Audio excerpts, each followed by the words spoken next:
It is generally not advisable to install lighting fixtures that do not have a UL listing, even if your supervisor has instructed you to overlook it. Here are some reasons why. Firstly, consider safety concerns.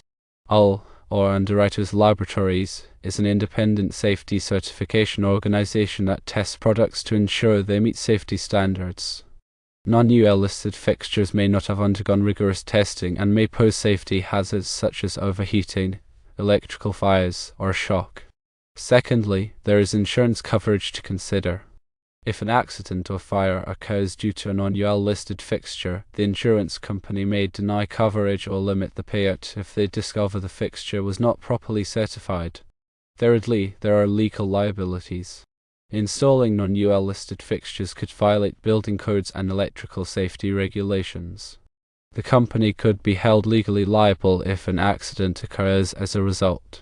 Fourthly, consider professional standards. As a responsible electrician, it is important to prioritize safety and adhere to industry standards. Installing non-UL listed fixtures compromises professional reputation and credibility. Fifthly, customer dissatisfaction is something to think about. Customers have the right to expect safe and reliable lighting fixtures.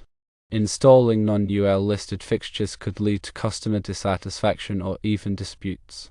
It is recommended to inform the customer that the lights do not have a UL listing and explain the safety concerns and potential risks. Offer alternative UL listed options that meet the customer's requirements.